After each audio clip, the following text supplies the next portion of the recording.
Hi everyone, welcome back to Raise to Rise podcast, a place where we discuss bite-sized wisdom nuggets with easy-to-follow practices to live a better life. Raise to Rise podcast is supported by Ayurvedic Seva.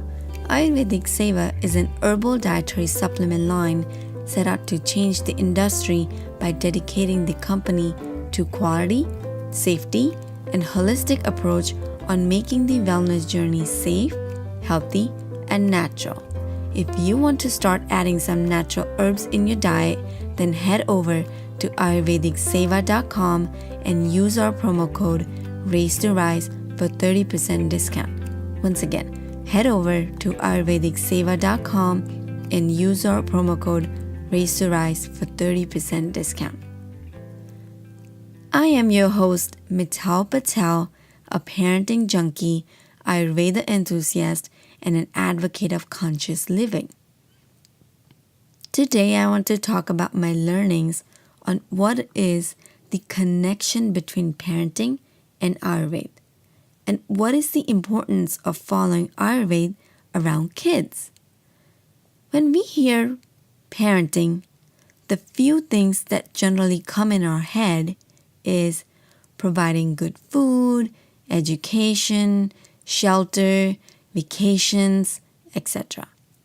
But parenting is an application of right amount of love in our daily lives, along with being our true selves around our kids.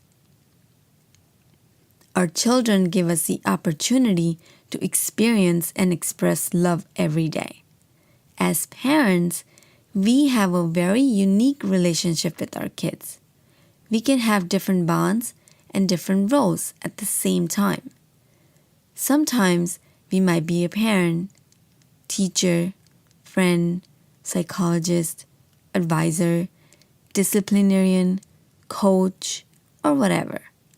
But most of the time, we have had the experience of wanting to offer the best foot forward for our kids, whether we have privilege of raising them or simply are fortunate enough to know them.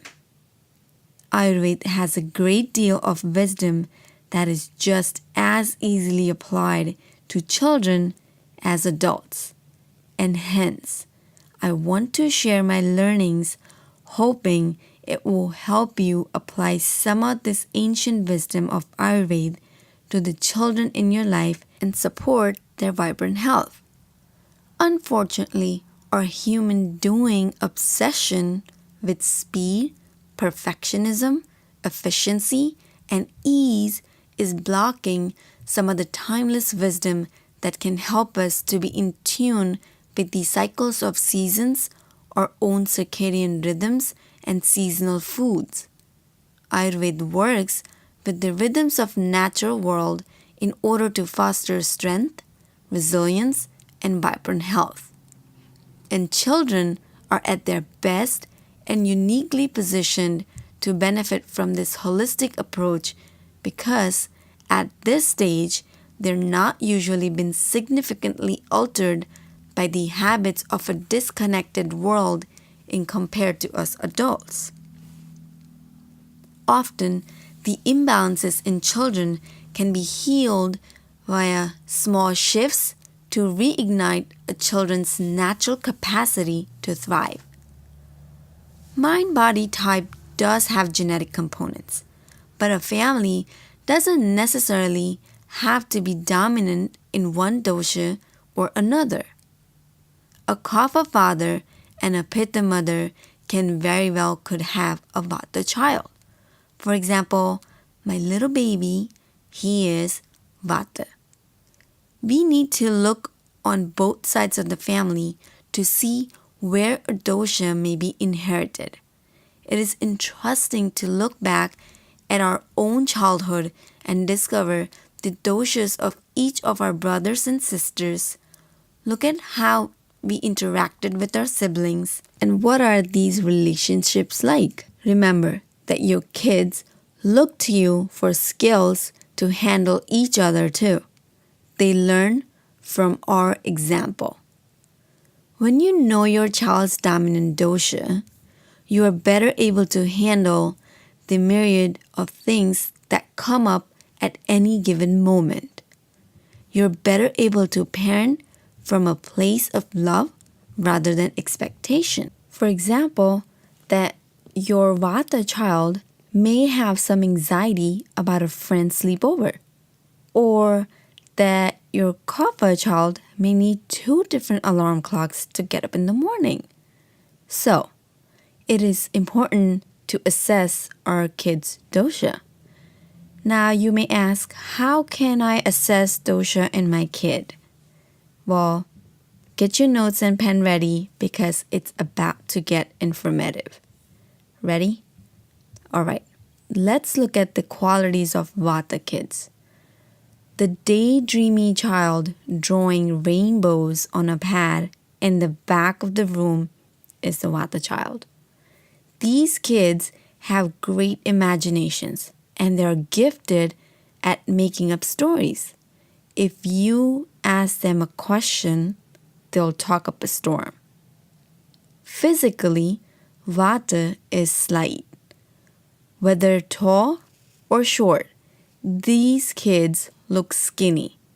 They have narrow hips and shoulders. Their appetite varies, but no matter how much they eat, they don't seem to put on weight. Pitta kids. Pitta kids are the ones who play baseball, basketball, soccer, or hockey. They go from one sport to the next, and like whichever one they're doing at the same time, the best. They want to be the best one on the team, and they want to bring home the trophy to prove it. Pitta is present in children with a moderate physical build, who have a rather sharp appetite. These children will need to eat regularly because they cannot tolerate skipping meals. Let's look at the Kapha kids. Kapha children are very caring. They'll be the first ones to give you a hug. They may be a little shy at first, but once they warm up, they're all smiles. Kapha kids like to lounge around, so make sure there are plenty of activities for them to participate so that they don't turn into couch potatoes. Kapha kids tend to be more solidly built. They're stockier and more resistant to illness. They love to eat and have a sweet tooth. You need to watch their diets so that they don't overeat. This is just a highlight of how this ancient wisdom can help us understand our kids better and understand our kids' needs better. It also helps us understand that it doesn't matter how many children we have. As a parent, we soon learn that we can't parent any 2 kids the same way. My little one is Vata, full of energy and all over the place, and my 9-year-old is a Kapha, a so loving, understanding, and empathetic child in school.